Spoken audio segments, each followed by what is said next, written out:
Dan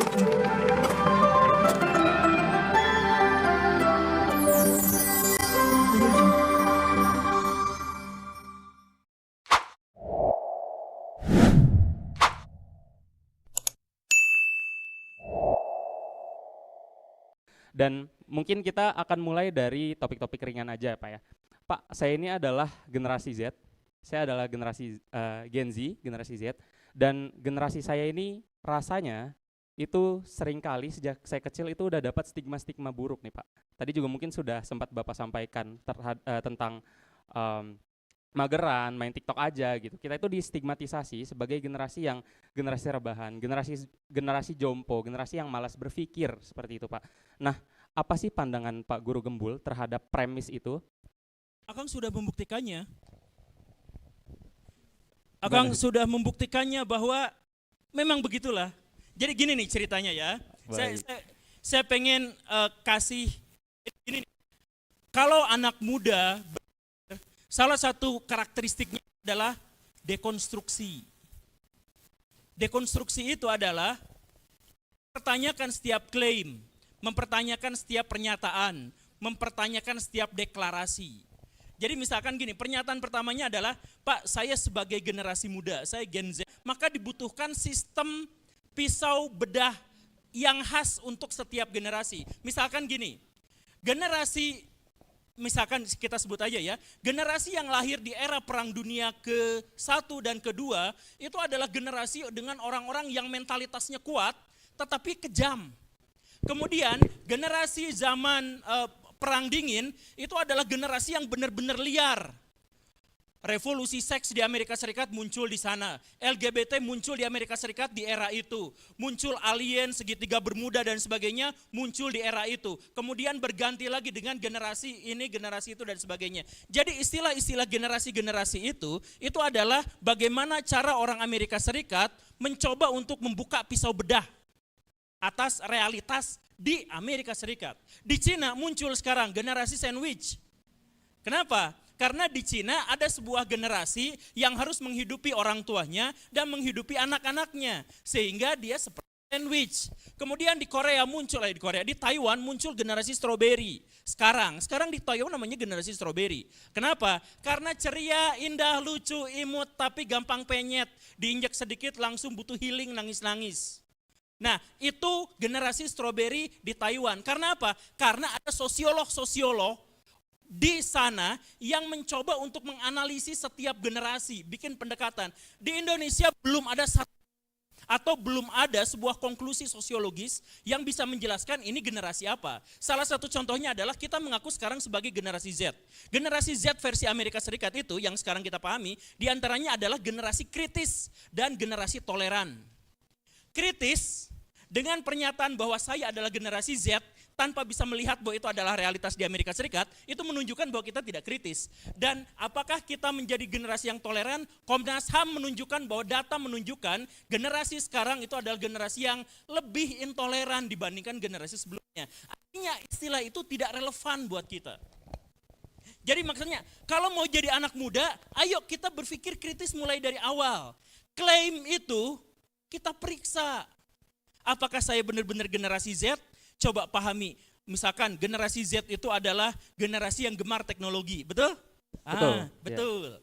Cocok buat kita. Generasi Z itu adalah generasi yang toleran terhadap perbedaan. Cocok gak dengan kita? Sebagian cocok, sebagian ya. Generasi Z itu diantaranya adalah kritis karena terlalu banyak berhadapan dengan informasi. Berhadapan dengan informasinya benar, kritisnya kurang. Nah ini artinya apa? Tidak semua yang terjadi di Amerika Serikat itu juga terjadi di Indonesia. Kita harus membuat definisi sendiri tentang karakteristik sebuah generasi. Jadi bisa aja sekarang kita namain generasi di Indonesia sekarang itu adalah generasi mager. Nah kayak gitu boleh. Kalau para sosiolog mengatakan, karena faktanya adalah di Indonesia sekarang jumlah pemotor tertinggi di seluruh dunia dan kemacetan terjadi gara-gara mobil satu, penumpang satu. Dan Indonesia adalah negara paling sedikit melakukan jalan kaki. Nah, cocok kan kalau misalkan disebut generasi mager? Ya cocok. Kita paksa sosiolog kita untuk bikin pernyataan itu. Tapi kan kita tidak, kita mengekor pada bangsa barat, bahkan pada hal-hal yang tidak relevan. Oke, baik. Ini menarik banget nih Pak Guru. Ini Pak Guru Gembel ini dari tadi nggak setuju banget nih kayaknya sama klasifikasi Gen Z di Indonesia ya Pak. Tapi karena itu penelitiannya dari luar gitu. Makanya tadi disebutkan perlu ada definisi sendiri. Bukan gitu. Saya ngajak seperti yang tadi nih. Ini anak muda nih. Karakteristik anak muda yang paling penting itu adalah kritis, dekonstruktif. Setiap ada klaim, yuk kita periksa sama-sama. Setiap ada misalkan, saya tuh anak muda bukan sih? Belum tentu anak muda, karena ini konteks ideologis, dan yang paling penting itu adalah kemampuan realisasikan gagasan. Gitu Kang. Jadi ajakan untuk sama-sama kritis dan bongkar terhadap semua klaim-klaim atau pernyataan-pernyataan. Baik. Kalau gitu gini aja deh Pak, daripada Gen Z-Gen-Zian. Gini aja deh Pak. Karena kita bahas tentang visi Indonesia Emas 2045 yang mana ada poin-poin penting yang pemerintah ini wacanakan sebenarnya Pak. Saya sempat baca ya, apa saja nih langkah-langkah yang akan dituju untuk merealisasikan gagasan Indonesia Emas 2045, yang mana poin-poinnya itu sebenarnya adalah memicu ke generasi yang berdasarkan usia tertentu, karena yang lagi dididik sekarang itu adalah kita berdasarkan kualifikasi usia Pak, karena kan yang pasti bisa disekolahkan, diajarkan itu kan generasi-generasi yang ya mungkin di SD, SMP, SMA, kuliah, yang udah kerja ke sana kan agak sulit untuk melaksanakan pendidikan formal yang mungkin wajib gitu Pak. Dan dari situ mungkin bicara tentang remaja aja deh Pak, remaja atau saya deh gitu. Nanti saya di komen lagi Gen Z. Oke. Bercanda Pak. Jadi grogi. Murid gembul Pak. Dan kalau kita bicara tentang Indonesia Emas 2045 ya Pak ya, wacana-wacana yang digagaskan oleh pemerintah itu adalah tentunya meningkatkan kualitas sumber daya manusianya, terutama anak yang masih berada di usia-usia sekolah gitu Pak ya. Tapi menurut saya Pak, itu ada satu variabel. Jika kualitas sumber daya manusia itu didefinisikan sebagai pengetahuannya, keterampilannya, soft skill, hard skill, tapi menurut saya ada satu variabel yang kayaknya itu kurang gitu Pak, kurang diimplementasikan atau kurang digagaskan, yaitu adalah kesadaran Pak. Jadi kan kayak kalau misalkan generasi ini atau usia ini, anak-anak usia ini itu dididik hanya sebagai kayak untuk pengetahuannya, keterampilannya, intelektualnya, tapi secara kesadaran mereka itu tidak dididik gitu Pak. Karena saya sendiri merasakan, karena saya ada mahasiswa di kampus, itu penting banget sih sebenarnya kayak kesadaran sebenarnya kita ini generasi Z berdasarkan usia dalam tanda kutip, itu yang akan menjadi pemimpin-pemimpin di tahun Indonesia Emas tahun 2045 itu. Dan itu kan perlu kesadaran yang saya maksud itu kesadaran untuk berbakti pada masyarakat, kesadaran untuk menggunakan ilmunya untuk masyarakat. Tapi itu rasanya tidak pernah tersentuh Pak bagi saya. Dan itu menurut saya variabel yang kayaknya sih kurang diimplementasikan atau kurang digagasan aja sih Pak. Gimana menurut Pak Guru gitu? Jadi gini ceritanya.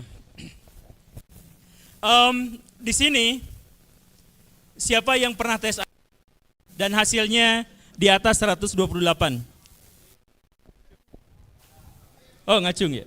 Saya. Hampir. Ya udah, di atas 120. Cung. Yaudah di atas 100. Oke. Nah, gini Kang. Pengetahuan itu adalah soal mereka tahu IQ masing-masing berdasarkan tes yang pernah mereka ikuti. Tapi keberanian mereka untuk ngangkat tangan tinggi-tinggi apa?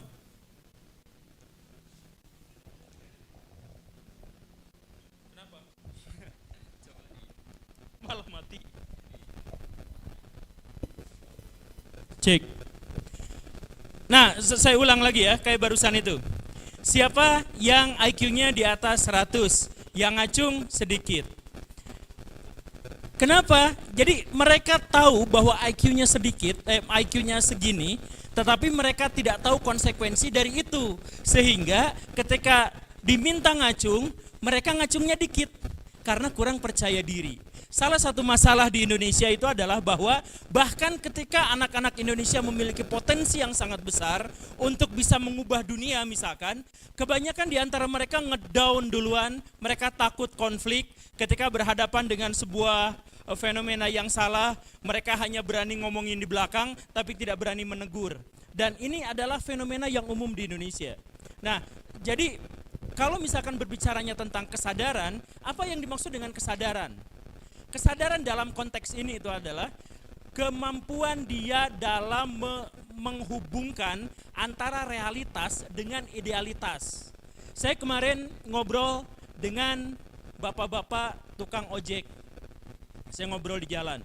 Dia cerita panjang lebar, sekarang Bandung makin panas ya, sekarang air makin susah ya, sekarang bahkan saya harus beli air di masjid, sekian harganya karena ternyata makin susah bla bla bla dan seterusnya.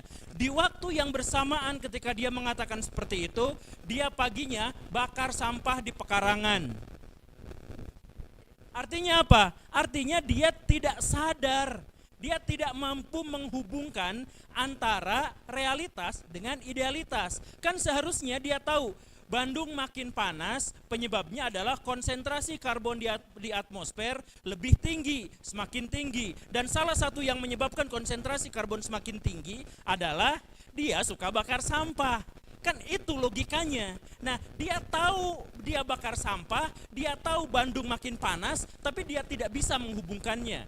Anak-anak muda zaman sekarang krisisnya dikhawatirkan itu. Kalau misalkan Akang berbicara tentang kesadaran, dia berpengetahuan luas ontologisnya, dia nggak paham aksiologisnya. Dia nggak ngerti setelah saya mendapatkan ilmu ini, saya gunakan untuk apa. Nah, inilah anak-anak muda zaman sekarang, please, seperti yang Akang tadi minta, kita tuh harus berkesadaran atas apa yang kita tahu dan atas apa yang kita bisa.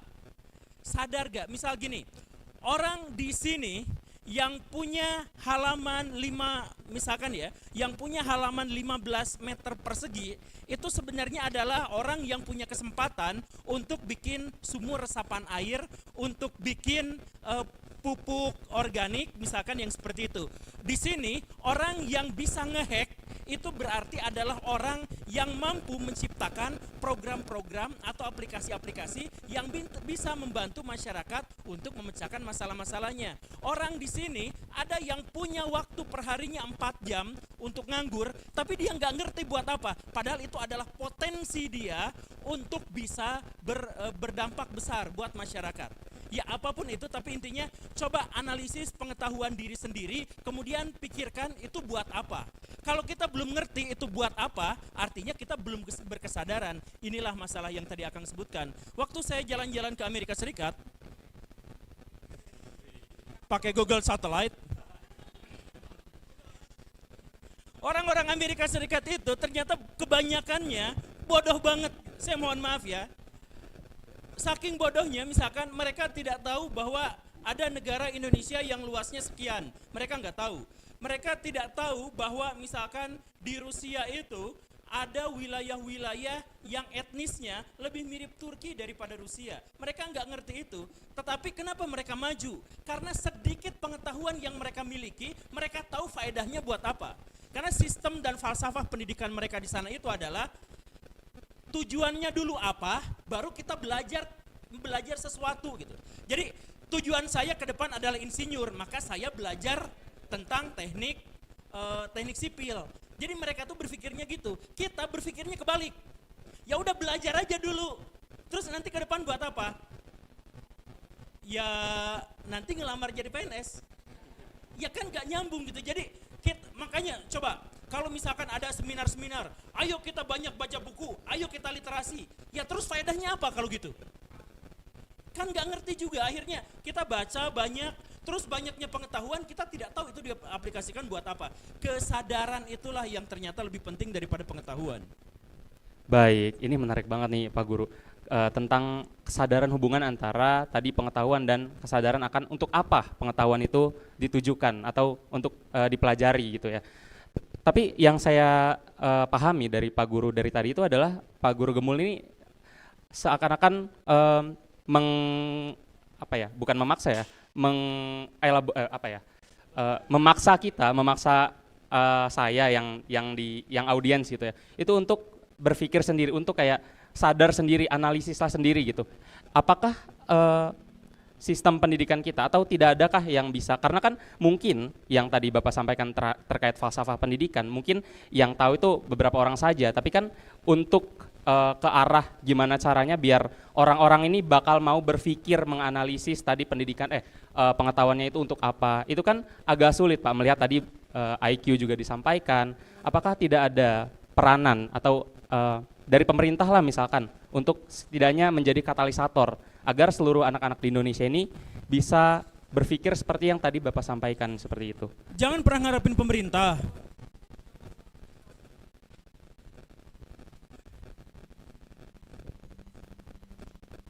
Kepastian dalam hidup adalah, salah satu kepastian dalam kehidupan itu adalah bahwa sumber dari kekecewaan kita itu adalah ketika kita berharap pada pihak lain. Saya minjemin duit, kemudian pas saya butuh, saya berharap orang itu akan mengembalikan duitnya. Malah galak. Kita kecewa. Kenapa kita kecewa? Ya karena kita berharap pada pihak lain. Jadi karena tidak mungkin kita berharap pada pihak lain, yang paling mungkin itu adalah bahwa kita berharap pada diri kita sendiri. Jadi kalau misalkan gini, adakah peran pemerintah yang begini? Pemerintah itu lahir dari kita-kita ini yang kurang berkesadaran. Kenapa kita kurang berkesadaran? Karena pendidikannya tidak mengarahkan kita untuk berkesadaran. Kenapa pendidikan kita tidak mengarahkan kita untuk berkesadaran? Karena para pendidiknya sendiri lahir dari orang-orang yang tidak berkesadaran. Begitu aja muter-muter kayak gitu. Dan kalau misalkan kita muter-muter kayak gitu, nggak selesai-selesai, kita hanya akan menjadi ahli-ahli teori konspirasi yang suka nyalahin pihak lain. Daripada seperti itu, mendingan ya sudahlah. Sekarang saya aja yang beraksi, saya ajalah yang langsung bertindak. Saya akan kerahkan orang-orang, saya akan buat diri saya sedemikian berpengaruh sehingga orang-orang ketergantungan sama saya. Kemudian saya akan paksa mereka untuk bekerja, berjuang bersama-sama saya untuk membangun bangsa yang lebih besar. Apakah saya harus berharap pada pemerintah? Faktanya, kapan pemerintah pernah mewujudkan apa yang kita impikan?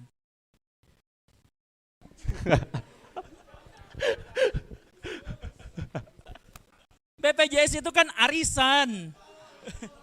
Arisan itu kita nggak untung nggak rugi.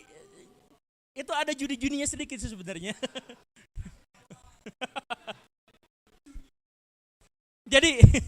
Jadi kalau misalkan kita berharap pada pihak lain, ya udah kita mati kutu di situ. Jadi sebaiknya kita mulai dari hal yang awal. Nih, generasi-generasi muda yang sekarang ada di sini, tolong tanyakan. Setiap saya melakukan sesuatu, tanyakan kenapa saya melakukan itu. Jangan hanya duduk dengar diam ketika ada orang lain ngomong. Jangan hanya kita kuliah hanya gara-gara disuruh orang tua. Ngedrive diri sendiri bisa nggak sih? Bikin agar diri sendiri yang menciptakan dan merekayasa takdir diri sendiri. Bisa nggak sih? Kan kalau misalkan kita membuat takdir itu berjalan sesuai dengan orang lain, ya kita bisa aja ke sebuah tempat yang sangat indah, tapi bisa juga kita kecemplung ke tempat yang sangat kotor. Jadi mulailah dari sekarang, ciptakan tujuan itu kita sendiri. Toh nanti kalaupun gagal, ya nggak apa-apa, kan kita nggak malu dan nggak rugi. Karena apa? Karena kalau misalkan kita gagal, kita kecewa pada diri kita sendiri. Kalau kecewa pada diri kita sendiri, yang paling mungkin adalah perbaikan. Kan kalau kita kecewa pada pihak lain, bisa nggak kita nyuruh pihak lain itu memperbaiki diri? Kan nggak bisa.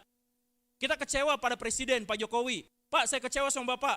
Besok Bapak harus berubah. Kan nggak bisa. Tapi kalau misalkan, gagal, saya kecewa pada diri saya sendiri. Kenapa saya kemarin nggak gini. Pada percobaan selanjutnya, saya bisa memperbaiki itu. Jadi, mumpung masih muda, mulailah ciptakan visi misi ke depan. Buat rekayasa takdir agar saya bisa menentukan apa yang harus saya pijak di masa-masa selanjutnya. Gitu Kang. Baik, terima kasih Pak Guru Gembul. Beda-beda. Oke, baik.